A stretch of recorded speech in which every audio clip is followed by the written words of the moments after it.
এই যে সামনে চরমনার মাহফিল আসতেছে 27, 28, 29 নভেম্বরের রোজ বুধবার, বৃহস্পতিবার, শুক্রবার 3 দিন মাহফিলে যারাই যায় আল্লাহর ওলি হয়ে তাদেরকে বাসায় ফেরত দান করে তিনি কে? আর জোরে বলুন তিনি কে? ও নবীর উম্মত, দামি মাহফিলে যখন যায় ডানে কান্নার আওয়াজ, বামে কান্নার আওয়াজ, সামনে কান্নার আওয়াজ, পিছনে কান্নার আওয়াজ। একবার জিজ্ঞাসা করলাম, ও ভাই তুমি কেন কাঁদো? বলে হুজুর জাহান্নামের আগুনের ভয়। আব্বার সমবয়সী একজনকে বললাম, ও আব্বা জান আপনি কেন কাঁদেন? বলে হুজুর জাহান্নামের আগুনের ভয়। একজন দাদার বয়সী একজন মানুষকে জিজ্ঞাসা করলাম, ও দাদা জান আপনি কেন কাঁদেন? বলে হুজুর জাহান্নামের আগুনের ভয়। আমার ছোট বয়সী একজন মাসুম একটা সন্তানকে বললাম, ও ভাই তুমি কেন কাঁদো? বলে হুজুর জাহান্নামের আগুনের ভয়, জাহান্নামের আগুনের ভয়। এই জন্য দামি ময়দানে যারা যায় তাদেরকে দামি বানিয়ে দেন তিনি কে? আর জোরে বলুন তিনি কে? তিনি আল্লাহ তাআলা দামি বানিয়ে দেয়। এই জন্য দামি ময়দান যারাই যায় আমার আল্লাহ তাদেরকে দামি বানিয়ে দেয়। জোরে বলি সুবহানাল্লাহ। কে কে যাবি আয় রে তোরা, কে কে যাবি আয় রে তোরা চরমনার ওই ময়দানে, জীবনের মোড় ঘুরে যাবে 3 দিনের বয়ানে। ঠিক কিনা বলুন? আরে জোরে বলতে হবে ঠিক কিনা? কে কে যাবি আয় রে তোরা, কে কে যাবি আয় রে তোরা চরমনার ওই ময়দানে, জীবনের মোড় ঘুরে যাবে 3 দিনের বয়ানে, জীবনের মোড় ঘুরে যাবে 3 দিনের বয়ানে। এই জন্য দামি ময়দানে যায় তাদেরকে আমার আল্লাহ দামি বানিয়ে দেয়। মুসলমান বলতেছিলাম আল্লাহ পাক রব্বুল আলামিন যতগুলো দামি ময়দান আপনার আমার সামনে আসে, ওই দামি ময়দানগুলো যখন যাব ওই দামি ময়দানগুলো সময় মতন আল্লাহর দরবারে সুপারিশ করে করে আপনাকে আমাকে মাওলার জান্নাতে নিয়ে যাবে। জোরে বলি সুবহানাল্লাহ। আল্লাহ পাক রব্বুল আলামিন বলেন, আসমানকে বললেন আসমান তুমি আমার কালাম গ্রহণ করো। জমিনকে বললেন জমিন তুমি আমার কালাম গ্রহণ করো। পাহাড়কে বললেন পাহাড় তুমি আমার কালাম গ্রহণ করো। আসমানও গ্রহণ করে নাই, জমিনও গ্রহণ করে নাই, এরপরে আবার পাহাড়ও গ্রহণ করে নাই। ফাআবাইনা আইয়াহমিলনাহা ওয়াসফাকনা মিনহা ওয়া হামালাহাল ইনসান ইন্নাহু কানা যুলুমান জাহুলা। ও আব্বাজানেরা, ও যুবক বন্ধুগণ, ও ব্যবসায়ী ভাইরা, ও বাবারা ভালো করে শুনবেন। আসমানও গ্রহণ করে না আল্লাহর কালাম, জমিনও গ্রহণ করে নাই, পাহাড়ও গ্রহণ করে না। বলে কেন গ্রহণ করে নাই? ফাআবাইনা আইয়াহমিলনাহা ওয়াসফাকনা মিনহা। ওয়াল্লাহ আপনার কালামের ওজন, আপনার কালামের ভার, আল্লাহ আপনার কালামের ওয়েট আমরা সহ্য করতে পারবো না। অথচ মাত্র 750 গ্রাম বা 500 গ্রাম 400 গ্রামের কালামটা আসমানও গ্রহণ করে নাই, জমিনও গ্রহণ করে নাই, পাহাড়ও গ্রহণ করে নাই। একমাত্র কেবলমাত্র আমার আপনার পয়গম্বর মুহাম্মদুর রাসূলুল্লাহ সাল্লাল্লাহু আলাইহি ওয়াসাল্লামের উপরে দীর্ঘ 23 বছর আমার আল্লাহ নাজিল করেছে। আর জোরে বলি সুবহানাল্লাহ। আওয়াজ করে বলেন সুবহানাল্লাহ। নাজিল করেছেন আমার আল্লাহ। কেন নাজিল করেছেন? দয়াময় আমার আল্লাহ, মায়াময় আমার আল্লাহ জানিয়ে দেন লাআল্লাকুম তুরহামুন। আল্লাহ পাক বলেন, ও বান্দা আমি আল্লাহ তোমাকে দামি বানাবো। জোরে বলি সুবহানাল্লাহ। দামি বানাবেন তিনি কে? আওয়াজ করে বলুন তিনি কে? এই জন্য আল্লাহ পাক রব্বুল আলামিন বলেন, ওয়াইযা কুরিআল কুরআনু ফাসতামিউ লাহু ওয়া আনসিতু লাআল্লাকুম তুরহামুন। আয়াতে কারিমা যখন পাঠ করা হয়, আয়াতে কারিমা যখন তেলাওয়াত করা হয়, খুব চুপ করে কান লাগিয়ে শোনো, তাহলে কি হবে? আল্লাহ পাক বলেন আমি আল্লাহ তাআলা তোমাকে দামি বানাবো। সুবহানাল্লাহ। আওয়াজ করে বলি সুবহানাল্লাহ। বলে কেমন দাম? আল্লামা শিবলি রহমাতুল্লাহ আলাইহি আল্লাহর কালামের যখন আলোচনা করতেছে, ও যুবক বন্ধুরা খারাপ কাজে তো সময় কাটালাম, জিন্দেগিটা কাটালাম। আল্লামা শিবলি রহমাতুল্লাহ আলাইহি যখন আল্লাহর কালামের যখন আলোচনা যখন করতেছেন, একটা যুবক কালামের আলোচনা শুনে চিৎকার দিয়া পাগল পাড়া হয়ে গেছে। আল্লাহু আকবারের ধ্বনি দিয়া দুনিয়ার জমিন থেকে চিরতরে বিদায় হয়ে গেল। ওই সন্তানের আব্বাজান ওই যুবকের আব্বা জান আম্মা জান আত্মীয় স্বজনরা মিলে আল্লামা শিবলি রহমাতুল্লাহ আলাইহির নামে যখন বিচার দায়ের করলো, আর বলে আমার সন্তানকে শিবলি হত্যা করেছে। শিবলি রহমাতুল্লাহ আলাইহি সময় মতন ওই জায়গায় জেল ওই জায়গায় যখন ফাঁসির ওখানে যখন হাজির হয়ে গেল, ফাঁসি দেওয়া হলো না। হাকিমের সামনে যখন দাঁড়িয়ে গেলেন, আর হাকিম বললেন, শিবলি এই সন্তানটাকে কেন হত্যা করেছো, জবাব দাও। শিবলি রহমাতুল্লাহ আলাইহি কোনো জবাব দেয় না। শিবলি রহমাতুল্লাহ আলাইহি বললেন, এই সন্তানের মালিক কে? আরো জোরে বলুন কে? আল্লাহকে আওয়াজ করে বলুন কে? এই সন্তানের মালিক আমার আল্লাহ। শিবলি বলেন, আপনার মালিক কে? হাকিম সাহেব। হাকিম সাহেব বলেন, আমারও মালিক হলেন আমার আল্লাহ। শিবলি রহমাতুল্লাহ আলাইহি বলেন, আমারও মালিক হলো আমার আল্লাহ। এইবার আল্লামা শিবলি রহমাতুল্লাহ আলাইহি বলেন, ও হাকিম রে শোনো, আমি আল্লাহর কালামের আলোচনা করেছিলাম, দ্বীনের কথাগুলো আমি করেছিলাম। ওই যুবকের দিল বড় পাগল, আমার মাওলার জন্য বড় পাগল। আর আমার মাওলা তাকে ডাক দিয়েছে, জোরে বলি আল্লাহু আকবার। আর আমার মাওলা তারে ডাক দেয়, আর যুবক ডাকে সারা দিয়া দুনিয়ার জমিনে আর থাকে না। আমার মাওলা ডাকে সারা দিয়ে সেখান থেকে চলে গেছে, দুনিয়ার জমিন থেকে বিদায় হয়ে গেছে। শিবলি রহমাতুল্লাহ আলাইহি বলেন, এরে হাকিম বল বল, আমার কি অপরাধ, তুই আমারে তাড়াতাড়ি বল। হাকিম বেটা দীর্ঘ সময় চুপ থাইকা বলো, ও শিবলি, আসলে তোমার কোনো দোষ নয়, আমার মালিকের ডাকে সারা দিয়ে যুবক বিদায় হয়ে গেছে। আল্লাহু আকবার বলেন, আরো জোরে বলি আল্লাহু আকবার। কেমন দাবি বানায়, কেমন দাবি বানায়। আল্লাহর কালামের মধ্যে যারা বসে, এর যুবক ভাই ও আব্বাজান, এখনো তো বুঝে আসে না, একটা সময় ঠিকই বুঝে আসবে। যখন চক্ষুটা বন্ধ হয়ে যাবে, শ্বাস নিঃশ্বাসটা যখন বন্ধ হয়ে যাবে, মসজিদের মাইক থেকে যখন এলান হয়ে যাবে, অমুকের সন্তান অমুক দুনিয়ার জমিন থেকে বিদায় হয়ে গেল, এমন যখন এলান যখন হয়ে যাবে, ওই সময় কথাগুলো যখন কর্ণকুহরে পুষবে, আর কোনোদিন কাজ হবে না। হাজারো আফসোস করলে কোনো কাজ হবে না। দামি ময়দানে বসার কারণে যখন দিলটা যখন নরম হয়ে যায়, নবীজি বলেন, চোখ থেকে মশার পাকা পরিমাণ চোখের পানি বের হইতে দেরি হয়, জাহান্নামের আগুন তার উপর হারাম হতে কোনো দেরি হয় না। সুবহানাল্লাহ। ও নবীর উম্মত, এই জন্য আল্লাহর নবী জানিয়ে দেয়, আমার আল্লাহ জানিয়ে দেয়, ওয়াইদা তুলিয়াতা ওয়াইদা কুরিআল কুরআনু ফাসতামিউ লাহু ওয়া আনসিতু লাআল্লাকুম তুরহামুন। আয়াতে কারিমা যখন পাঠ করা হয়, আয়াতে কারিমা যখন তেলাওয়াত করা হয়, মানুষগুলোকে আল্লাহ দামি বানিয়ে দেয়। বলে কেমন দাম? অনেক সময় আপনারা গণমাধ্যম যোগাযোগে দেখতে পাবেন, আল্লাহ ওয়ালারা যখন বয়ান করে, আর আল্লাহ ওয়ালারা যখন বয়ান করে, পীর মাশায়েখরা যখন বয়ান করে, শাইখুল হাদিসরা যখন বয়ান করে, যুবকরা আব্বা জানেরা কান্না করতে করতে তারা পাগল পারা হয়ে যায়। আর বললাম, এই যে মনপুরার ঘটনায় আমি বলি, একটা মাহফিলে আমি শেষ দিন ছিলাম, হাজার হাজার যুবক মুসাফা করার জন্য তৈরি হয়ে গেল। ময়দানের মধ্যে দীর্ঘ সময় পর্যন্ত কান্নার আওয়াজ। এরপরে বললেন, হুজুর আমি কেন কাঁদি আপনি জানেননি? বলে না না, আমি জানি না।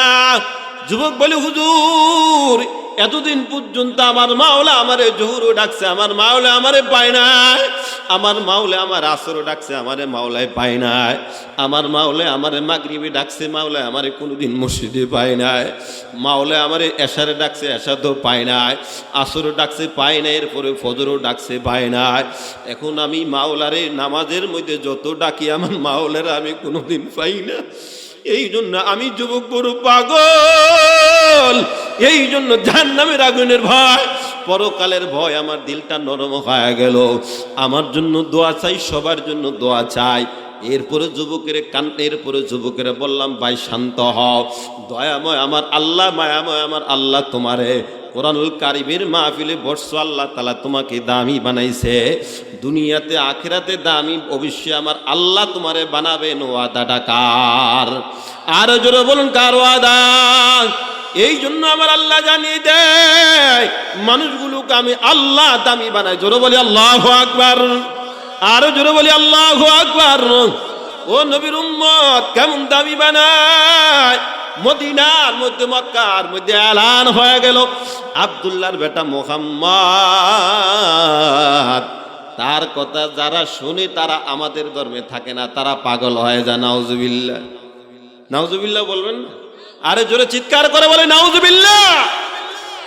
আল্লাহর কালাম শোনার জন্য যদি পাগল হয়ে যায় আমি ভালো, কি বলেন, সাকসেস, আমার জীবন সাকসেস হয়ে যাবে। আল্লাহর কালাম শুনে আমি পাগল হয়েছি। আল্লাহু আকবার বলেন, চিৎকার করে আল্লাহু আকবার বলতে পারবেন না? আরো জোরে বলে আল্লাহু আকবার। আল্লাহর কালাম শুনে আমি পাগল হব ইনশাআল্লাহ। সম্মানিত হাজিরিন, আসুন, জিজ্ঞাসা বলা হলো মক্কায় মুহাম্মদের আবির্ভাব ঘটেছে, সুতরাং মক্কায় যারা যায় আর মুহাম্মদের কথা যারা শুনে তারা আমাদের বংশের লোক আর থাকে না। নাউজুবিল্লাহ বলবেন না? এবার ঘটনা সংঘটিত হয়েছে সিরাতে মুস্তাফার মধ্যে আছে। তুফাইল বিন আমর দাউসী রাদিয়াল্লাহু আনহু, ভালো করে শুনবেন, উনি একজন শিক্ষিত ছিলেন, একজন কবি ছিলেন, দার্শনিক ছিলেন, সুঠাম দেহের অধিকারী ছিলেন, মুখের মধ্যে অনেক সুন্দর ছিল, বলনে সুন্দর, বলতে সুন্দর, তার কাইফিয়ত অনেক সুন্দর ছিল। মক্কার বড় বড় বেঈমানরা তাকে বলল, খবরদার মুহাম্মদের কাছে যাবে না, যদি মুহাম্মদের কাছে যাও আমাদের ধর্মের লোকজন মুহাম্মদের কাছে গেলে মুহাম্মদের অনুসারী হয়ে যায়। জোরে বলি নাউজুবিল্লাহ, আরো জোরে বলি নাউজুবিল্লাহ। নবীর কাছে যাওয়া মানি আল্লাহর দলের ভিতরে অন্তর্ভুক্ত হওয়া, ঠিক কিনা বলুন? আরো জোরে বলুন ঠিক কিনা? তুফাইল ইবনে আমর দাউসী রাদিয়াল্লাহু আনহু বলেন, আসলে আমি ভয় পেয়ে গেলাম, আসলে আমি ভয় পেয়ে গেলাম। তারপরে বললাম, না, যেখানেই বাঘের ভয় ওখানেই রাত পোহাতে হবে, ঠিক কিনা বলুন? আরো জোরে বলুন ঠিক কিনা? তুফাইল ইবনে আমর দাউসী রাদিয়াল্লাহু আনহু বুক টান টান করে চলে গেলেন। উনি বলেন, আসলে আমি ভয় পেয়ে গেলাম। এরপরে নবীর কাছে গেলেন। নবীর কাছে যাওয়ার পূর্বে এক রেওয়াতে আছে কানের মধ্যে তুলা দিলেন, আরো রেওয়াতে আছে, ও যুবক ভাই আব্বাজান, কানের মধ্যে আঙ্গুল দিলেন, যার কারণে তাকে বলা হয় জুলকুতনাইন, কানের মধ্যে তুলা দেওয়া বলা হয়। যখন তিনি গেলেন এমন সময় হুজুর সাল্লাল্লাহু আলাইহি ওয়াসাল্লাম আল্লাহর ঘর মধ্যে নামাজ পড়তেছেন, নবীজির পাশেই দাঁড়িয়ে আছেন। তুফাইল ইবনে আমর দাউসী রাদিয়াল্লাহু আনহু নবীজির কথা শুনবেন না ইচ্ছা পোষণ করেছেন, চির প্রতিজ্ঞা করেছেন, কিন্তু যাকে আল্লাহ শোনাবেন তাকে কেউ নিষেধ করতে, কথা বলেন না কেন, নিষেধ করতে, আপনারা মনে হয় ঘুমিয়ে গেছেন নাকি? হ্যাঁ, তাকে কেউ নিষেধ করতে পারে না। ওয়াদাটা কার? আরে জোরে বল, কার ওয়াদা? তুফাইল ইবনে আমর দাউসী রাদিয়াল্লাহু আনহু যখন দাঁড়িয়ে গেলেন, এমন সময় নবীজির নামাজ যখন শেষ হয়ে গেল, হুজুর সাল্লাল্লাহু আলাইহি ওয়াসাল্লাম নামাজ শেষে যখন বাসায় রওনা দিলেন, এমন সময় তুফাইল ইবনে আমর দাউসী রাদিয়াল্লাহু আনহু এইভাবে দুটো হাত, আমার দিকে সবাই তাকান, দুইটা হাত প্রসারিত করে দাঁড়িয়ে গেলেন আর বলেন, ও মুহাম্মদ দাঁড়ান, আপনার সাথে আমি কথা বলবো। চিৎকার করে বলে আল্লাহু আকবার, জোরে বলে আল্লাহু আকবার। এই কথাটা যখন বললেন, আল্লাহর নবী সাল্লাল্লাহু আলাইহি ওয়াসাল্লাম তিনি দাঁড়িয়ে গেলেন আর বললেন, রে তুফাইল, বল, কি বলবি তুমি আমারে তাড়াতাড়ি বলো।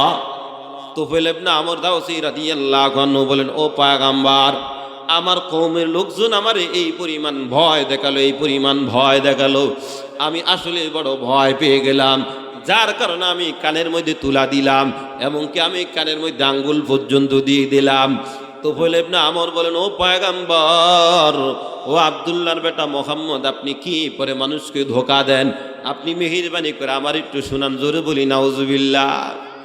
আল্লাহর নবী সাল্লাল্লাহু আলাইহি ওয়াসাল্লাম বুকটা ব্যথা হয়ে গেল, নবীজির দিল বড় পাগল, নবীজির দিলটা ব্যথায় ব্যথিত হয়ে গেল। আমি আমার উম্মতের জন্য করি কি, উম্মত আমার ব্যাপারে কি তারা প্রচার করে। আল্লাহ পাক বলেন, বন্ধু আমার, এখনো ওপেন করতে পারবেন না, আপনার কাজ আপনি করুন, বাকিটা পুরো করবেন তিনি কে? আওয়াজ করে বলুন, তিনি কে? আল্লাহর নবী সাল্লাল্লাহু আলাইহি ওয়াসাল্লাম তুফাইল ইবনে আমর দাউসী রাদিয়াল্লাহু আনহু বলেন, ও নবী আমার, আপনি কি পড়েন আমার একটু শুনান। আল্লাহর নবী সাল্লাল্লাহু আলাইহি ওয়াসাল্লাম তার হাত ধইরা নবীজি তার ঘরের মধ্যে নিয়ে গেলেন। এরপরে এক রাওয়াতের মধ্যে পাওয়া যায় আল্লাহর নবী সাল্লাল্লাহু আলাইহি ওয়াসাল্লাম সূরা ইখলাস, সূরা ফালাক, সূরা নাস, তিনটা সূরা যখন পাঠ শুরু করে দিল, আমার সাথে সবাই বলি বিসমিল্লাহির রহমানির রহিম, কুল হুয়াল্লাহু আহাদ আল্লাহুস সামাদ লাম ইয়ালিদ ওয়া লাম ইউলাদ ওয়া লাম ইয়াকুল লাহু কুফুয়ান আহাদ বিসমিল্লাহির রহমানির রহিম কুল আউযু বিরাব্বিল ফালাক মিন শাররি মা খালাক ওয়া মিন শাররি গাসিকিন ইযা ওয়াকাব ওয়া মিন শাররিন নাফাসাতি ফিল উকাদ ওয়া মিন শাররি হাসিদিন ইযা হাসাদ বিসমিল্লাহির রহমানির রহিম কুল আউযু বিরাব্বিন নাস মালিকিন নাস ইলাহিন নাস মিন শাররিল ওয়াসওয়াসিল খান্নাস আল্লাযী ইউওয়াসওয়িসু ফি সুদুরিন নাস মিনাল জিন্নাতি ওয়ান নাস। বলি সুবহানাল্লাহ।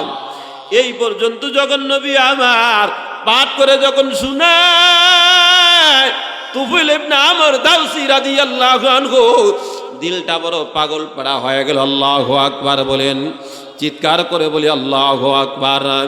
তুফাইল ইবনে আমর দাউসী রাদিয়াল্লাহু আনহু বড় পাগল পাড়া হয়ে গেলেন আর বলেন, ও নবী আমার, আল্লাহর কালামে তুই সুন্দর, না জানি আমার মাওলা কত বড় সুন্দর। আর জোরে বলি সুবহানাল্লাহ। আসলো নবীজির ভুল ধরার জন্য। তুফাইল বলেন, আমি বড় একজন কবি, বড় একজন লেখক, আমি বড় একজন দার্শনিক, চাইলে মুহাম্মদ আমারে ধোঁকা দিতে পারবে না, আমিও তো মুহাম্মদকে ধোঁকা দিব। কিন্তু আল্লাহর কালাম শোনার পর, আল্লাহর কালামের সুন্দর জুমলা দেইখা দেইখা, বাক্য দেইখা দেইখা, শব্দ দেইখা দেইখা, কুল হুয়াল্লাহু আহাদ আল্লাহুস সামাদ লাম ইয়ালিদ ওয়া লাম ইউলাদ, এমন দামি দামি শব্দের মিল দেইখা দেইখা, কুল আউযু বিরাব্বিন নাস, নাস নাস, কত সুন্দর মিল দেইখা দেইখা, আর ওদের শুনয় কান্নার আওয়াজ। আর বলেন, নবী আমার, আল্লাহর কালামের এত সুন্দর মিল, আল্লাহর কালাম যদি এত সুন্দর হয়, না জানি আমার মাওলা কত বড় সুন্দর। আল্লাহু আকবার। আর জোরে বলি আল্লাহু আকবার। এবার তুফাইল ইবনে আমর দাউসী রাদিয়াল্লাহু আনহু বলেন, ও নবী আমার, আমি আর আমার দ্বারা দেরি কখনো সহ্য হবে না, আমি আর এক মুহূর্তের জন্য বাঁচতে পারি না, তাড়াতাড়ি আমার এই কালিমার মালাটা গলায় পরান, তাড়াতাড়ি আমার কালিমার মালাটা গলায় লাগিয়ে দেন। লা ইলাহা ইল্লাল্লাহু মুহাম্মাদুর রাসূলুল্লাহ, আশহাদু আল্লা ইলাহা ইল্লাল্লাহু ওয়া আশহাদু আন্না মুহাম্মাদান আবদুহু ওয়া রাসূলুহু। কালিমার মালা গলায় লাগে যখন দামি হয়ে গেল, এর নবীর উম্মত তিনি যখন কালিমা পড়ে মুসলমান হয়ে গেলেন, আসছেন নবীজির ভুল ধরার জন্য, আল্লাহর কালাম শুনবেন না। আর আমার আল্লাহ যাকে আল্লাহর কালামের মাধ্যমে হেদায়েত দেয়, তাকে কেউ নিষিদ্ধ করতে পারে না। জোরে বলি ঠিক কিনা? এই জন্য আমার আল্লাহ জানি দেন, উতলু মা উহিয়া ইলাইকা মিনাল কিতাব ওয়া আকিমিস সালাহ। ও নবী আমার, আপনার উপরে যে মহাগ্রন্থ আল কোরআন নাজিল হয়েছে, তাকে আপনি পাঠ করুন, তাকে আপনি তেলাওয়াত করুন। কারণ বেদামি মানুষগুলাকে আল্লাহর কালাম যখন শুনে তাদেরকে দামি বানিয়ে দেন তিনি কে? আর জোরে বলুন তিনি কে? এবার তুফাইল ইবনে আমর দাউসী রাদিয়াল্লাহু আনহু বলেন, ও নবী আমার, আপনি আমার জন্য হেদায়েতের জন্য দোয়া করুন, আর আল্লাহ যেন আমার একটা নিদর্শন বানিয়ে দেয়। ও যুবক ভাই, আল্লাহর কালামের কেমন পাওয়ার, আল্লাহর কালামের কেমন পাওয়ার হয়, এই কথাটা মনে রাখবেন। ও আব্বা জানেরা, ও আম্মা জানেরা, ও যুবক বন্ধুরা, আল্লাহর কালামের পাওয়ার কাকে বলা হয়? আর বলেন, ও নবী আমার, আল্লাহ যেন আমার জন্য একটা নিদর্শন বানিয়ে দেয়। আল্লাহুম্মা জালহু আয়াত। নবীজি শুধু তার জবান থেকে বের হয়ে গেল, আল্লাহ তার জন্য একটা নিদর্শন বানিয়ে দেন। নবীজির জবান থেকে যখন বের হয়ে যায়, দয়াময় আমার আল্লাহ, মায়াময় আমার আল্লাহ তার জন্য একটা নিদর্শন বানিয়ে দিলেন। সুবহানাল্লাহ। নিদর্শন বলে কেমন নিদর্শন? তার কপাল মোবারকের মধ্যে একটা বাতি বা লাইটের আলোর ব্যবস্থা করে দিয়েছেন স্বয়ং আমার আল্লাহ। জোরে বলি আল্লাহু আকবার। আলোর ব্যবস্থা করে দিয়েছেন কে? আল্লাহ যখন তাকে ব্যবস্থা করে দিয়েছেন, এরপরে তুফাইল ইবনে আমর দাউসী রাদিয়াল্লাহু আনহু বলেন, এই যে বাবা, কোথায় উঠতেছেন? এই যে কি বাবা, আচ্ছা খবরদার, কে উঠতে পারবেন না, ময়দানে বসতে পারবেন, কিন্তু উঠবেন আমি সহকারে আল্লাহর দরবার আমার বিচার দায়ের করব। খবরদার, আল্লাহর কালাম এমন একটা মজলিস যেখানে সব সময় সকিনা বর্ষিত হয়, গজব আল্লাহ তাআলা এখান থেকে উঠে নেয়। ইনশা কঠিন কালো একজন উঠবেন না, সবাই বসবেন, কারণ আজকে আখিরি মুনাজাতের রাত্র। কি বলেন? চোখের পানি ফালাবার রাত্র। জানি না কার চোখের পানি ফালাবার মাধ্যমে আল্লাহ আমাদের সবার মুনাজাতগুলো কবুল করে। সকলে বলুন আমিন, আরো জোরে বলুন আমিন। সম্মানিত হাজিরিন, আসুন। উনি বলেন, ও নবী আমার যদি কপালের মধ্যে যদি আলো থাকে, লাইট থাকে, তাহলে মানুষ বলবো ইসলাম গ্রহণ করার কারণে তার চেহারা উল্টে গেল।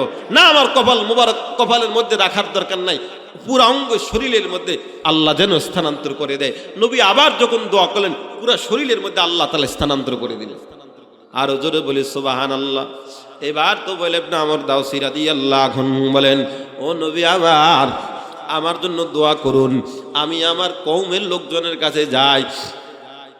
এরপরে তো বলে ইবনে আমর দাওসী রাদিয়াল্লাহু আনহু তার আব্বাজানের বলে, ও আব্বাজান তাড়াতাড়ি কালিমার মালাটা গলায় লাগান। আব্বাজান বলা শুরু করে দিল, লা ইলাহা ইল্লাল্লাহু মুহাম্মাদুর রাসূলুল্লাহ সাল্লাল্লাহু আলাইহি ওয়াসাল্লাম।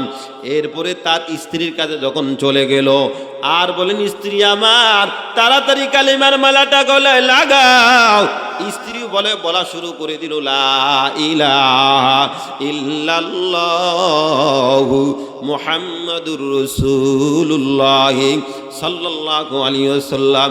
স্ত্রী কালিমা পড়ে যখন মুসলমান হয়ে গেল, এবার তো বলে ইবনে আমর দাওসী রাদিয়াল্লাহু আনহু তার কওমের লোকজনের দাওয়াত দেয়, কিন্তু কওমের লোকজন কালিমা পড়ে তারা মুসলমান হয় না। তার দিল আরো বেশি ব্যথিত হয়ে গেলেন, আর নবীর কাছে আবার দৌড়ায়, আর বলে, নবী আমার কওমের লোকজন তারা তো কালিমা পড়ে মুসলমান হয় না। এরপর নবী আবার যখন নবী যখন হেদায়েতের দোয়া দিয়ে যখন বিদায় করে দিল, এইবার সবাই একসাথে বলা শুরু করে দিল, লা ইলাহা ইল্লাল্লাহু মুহাম্মাদুর রাসূলুল্লাহ সাল্লাল্লাহু আলাইহি ওয়াসাল্লাম। এর নবীর উম্মত কালিমা পড়ে সবাই মুসলমান হয়ে গেল। সুবহানাল্লাহ। এই জন্য আল্লাহর কালাম যেই দিকে যায় ওই দিকের মানুষগুলাকে দামি বানিয়ে দেন তিনি কে? আর জোরে বলুন, তিনি কে? এই জন্য আমার আল্লাহ জানিয়ে দেয়, ওয়াইদা কুরিয়াল কুরআনু ফাসতামিউ লাহু ওয়ানসিতু লাআল্লাকুম তুরহামুন। আয়াতে কারিমা যখন পাঠ করা হয়, আয়াতে কারিমা যখন তেলাওয়াত করা হয়, আল্লাহ পাক বলেন আমি আল্লাহ তাদেরকে দামি বানাবো। জোরে বলি সুবহানাল্লাহ, আওয়াজ করে বলি সুবহানাল্লাহ। এর নবীর উম্মত এক যুবক বন্ধুর কথা না বললে নয়, ওই যুবক 22 মদ খাওয়ার জন্য যখন রওনা হয়ে গেল, এমন সময় আল্লাহর কালামের একটা অংশ, ওই অংশের মধ্যে লেখা ছিল বিসমিল্লাহির রহমানির রহিম। এই বিসমিল্লাহির রহমানির রহিম দেখা মদখোর এমন একটা লেখা দেখা, আল্লাহর কালামের লেখা দেখা চুমা দিয়া মাথার মধ্যে নিয়ে ওই জায়গায় দাঁড়িয়ে আছে। এরপরে উঁচু একটা জায়গায় রাখলেন। উঁচু একটা জায়গায় রাখার পর, ওই জায়গায় রাখার পর ওখান থেকে যখন মদ খাওয়ার জন্য রওনা হয়ে গেল, মদ খাওয়ার জন্য যখন রওনা হয়ে গেল, ও যুবক ভাই, ও আব্বা জানেরা, আমি তো একজন মানুষ, আপনিও তো একজন মানুষ, ও আম্মা জানেরা, ভালো করে শুনবেন। মদ খাওয়ার জন্য যখন রওনা হয়ে গেল, এমন সময় দয়াময় আমার আল্লাহ, মায়াময় আমার আল্লাহ এলহামের মাধ্যমে যুগের শ্রেষ্ঠ ওলি হাসানে বসরি রহমাতুল্লাহ আলাইহি তিনি জানিয়ে দিলেন, এরে হাসান, যেই বান্দা আমি আল্লাহর হেফাজত করছি, তুমি তাকে সুসংবাদ জানিয়ে দাও, ওই বান্দারে আমি আল্লাহ নিজেই হেফাজত করব। আর জোরে বলি সুবহানাল্লাহ, আওয়াজ করে বলি সুবহানাল্লাহ। যেই বান্দা আমি আল্লাহর হেফাজত করছে, ওই বান্দার আমি আল্লাহ স্বয়ং ইবাদত করব। ও যুবক ভাই, জিন্দেগি পরিবর্তন হওয়ার জন্য আর ওয়াজ দরকার নাই, একটাই ওয়াজ তুমি আজকে বাসায় নিয়ে নিবা, আল্লাহ আপনার আমার জিন্দেগি পরিবর্তন করে দিবে।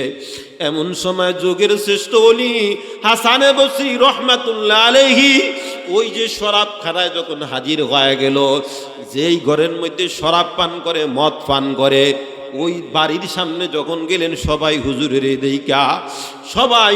দেখা ভয় পেয়ে গেল। আর বললেন, ও হুজুর, আমরা এখানে আসছি, আপনি জানলেন কিভাবে? এটা তো একটা খারাপ জায়গা, এখানে সবাই আসতে পারে না, খারাপ মানুষ যারা তারা এখানে আসে, ভালো মানুষ তো আর কোনোদিন আসতে পারে না, আপনি আসলেন কেন? বলে, আমি আসছি এই জায়গায় একজন আল্লাহর বান্দার নাম আছে, যার নাম হলো বেশর হাফিজ। ওই বেশর হাফিজ কোথায়, তার সংবাদটা আমারে দাও। আল্লাহু আকবার বলি, আরো জোরে বলি আল্লাহু আকবার। বেশর হাফিজটার সংবাদ আমারে দাও। বলে, আপনি কিভাবে জানলেন এখানে আসলো? আপনি কিভাবে জানলেন বা কিভাবে জানলেন এই বান্দা এখানে আসলো? তিনি বলেন, আমি তো জানি না, আমারে জানানো হয়েছে। মাই आया नहीं हो बुलाया गया हो, मैं आया नहीं हो बुलाया गया हो। আল্লাহর পায়গা, আল্লাহর দামি বান্দা হাসানে বসরি রহমাতুল্লাহ আলাইহি বলেন, ও ভাইজানেরা, আমি এখানে আসি না, এখানে আমার আল্লাহ আসার জন্য বাধ্য করা হয়েছে। সুবহানাল্লাহ। আবার জোরে বলি সুবহানাল্লাহ। তো জিকির করি, লা ইলাহা ইল্লাল্লাহ, লা ইলাহা ইল্লাল্লাহ।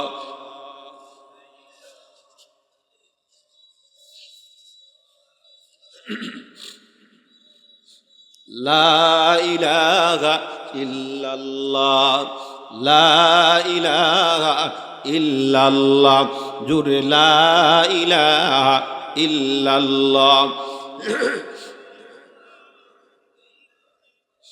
লা ইলাহা ইল্লাল্লাহ, লা ইলাহা ইল্লাল্লাহ, লা ইলাহা ইল্লাল্লাহ, লা ইলাহা ইল্লাল্লাহ, লা ইলাহা ইল্লাল্লাহ, লা ইলাহা ইল্লাল্লাহ, জোরে লা ইলাহা ইল্লাল্লাহ।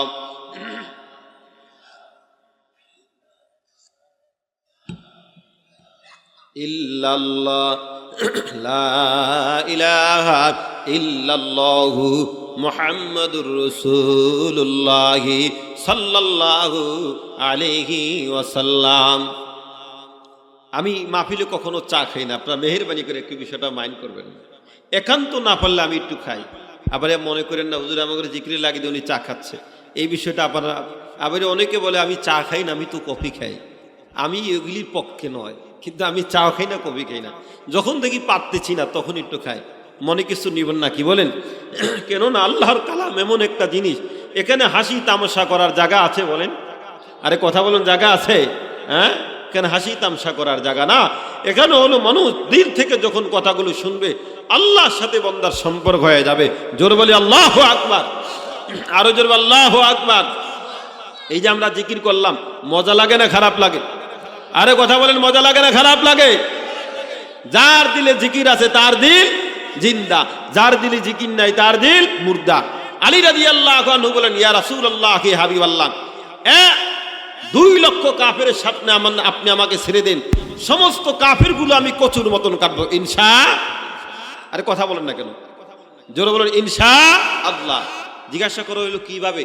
আলী রাদিয়াল্লাহু আনহু বলেন, ও নবী আমার, আপনি তো বলেছেন যার দিলে জিকির আছে তার দিল, জোরে বলতে হবে, যার দিলে জিকির আছে তার দিল জিন্দা, যার দিলে জিকির নেই তার দিল মুর্দা। ও নবী, মরা মানুষ 2 লক্ষ কেন? আরো যদি 100 লক্ষ হয়, সব আমি কাটার জন্য একাই যথেষ্ট। আল্লাহু আকবার বলবেন না? আরে জোরে বলেন আল্লাহু আকবার। মিয়া ইমানের ব্যাটারি চার্জ হয়, দুর্বল হয় কেন? এই জন্য জিকির করছি, মজা লাগলো না খারাপ লাগলো? বলে হুজুর একটু একটু খারাপ লাগে, তাহলে জিকির আরেকটা করি, কি বলেন? আরেকটা করলে খুশি হবেন? হ্যাঁ, নিশিরাহিতে কারবাসি বাহাজে, আছে কি নাই? আরে কথা বলেন, আছে কি নাই? নিশিরাহিতে কারবাসি বাহাজি, হ্যাঁ কলবে মিল না হইলে, কলবে মিল না হইলে মনের আশা পূরণ হবে না গো মাওলা। নিশিরাহিতে কারবাসি বাহাজে। মাশাআল্লাহ, এই যে তাল উঠতে গেছে দেখছেন, একটা তাল উঠছে না? আরে কথা বলেন না কেন? তাল উঠছে কিনা? এই জিকির আমরাও জানি, কি বলেন, জানি কিনা?